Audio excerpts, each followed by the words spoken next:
क्या आपने कभी सोचा है कि एल्बर्ट आइंस्टीन की थ्योरी ऑफ रिलेटिविटी से हजारों साल पहले हमारे प्राचीन ग्रंथों में टाइम ट्रैवल यानी समय यात्रा का जिक्र था?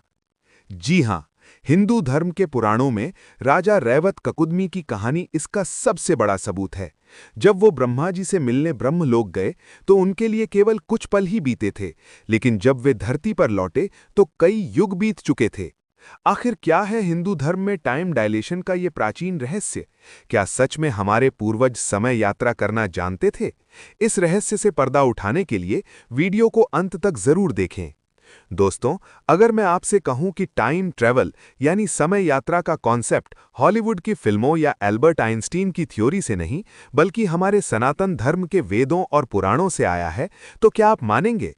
आज हम आपको भागवत पुराण की एक ऐसी सच्ची और रहस्यमयी कहानी बताएंगे जिसे सुनकर आपके रोंगटे खड़े हो जाएंगे।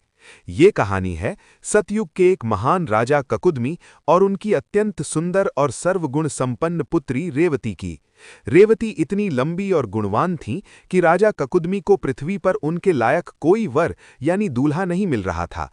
थक हार कर राजा ककुदमी अपनी बेटी रेवती को लेकर सीधे स्वर्गलोक यानी ब्रह्मलोक चले गए, ताकि वो खुद सृष्टि के रचयिता भगवान ब्रह्मा से इसका उपाय पूछ सकें। जब राजा ककुदमी ब्रह्मलोक पहुंचे तो वहां गंधर्वों का संगीत चल रहा था। राजा ने सोचा कि ब्रह्मा जी व्यस्त हैं, इसलिए वो कुछ क्षण यानी कुछ मिनट वहीं रुक गए। संगीत खत्म होने के बाद राजा ने ब्रह्मा जी को अपनी समस्या बताई और पृथ्वी के कुछ योग्य राजकुमारों के नाम सुझाए। ये सुनकर ब्रह्मा जी जोर से हंसे और बोले, हे राजन, तुम जिन राजकुमारों की बात कर रहे हो उनकी तो कई पीढ़ियां भी कब की खत्म हो चुकी हैं। तुम यहां मेरे पास केवल कुछ पल रुके थे, लेकिन ब्रह्मलोक का समय पृथ्वी के समय से बहुत अलग है। पृथ्वी पर 27 चतुर्युग यानी लाखों साल बीत चुके हैं। अब वहां सतयुग और त्रेता युग खत्म हो चुका है और द्वापर युग चल रहा है। पृथ्वी पर तुम्हारे महल, राज्य और तुम्हारे जानने वाले सब मिट चुके हैं। राजा ककुदमी ये सुनकर हैरान रह गए। तब ब्रह्मा जी ने उन्हें बताया कि वर्तमान में पृथ्वी पर भगवान विष्णु के अवतार श्री कृष्ण और उनके बड़े भाई बलराम मौजूद हैं। रेवती के लिए बलराम से योग्य वर कोई और नहीं हो सकता।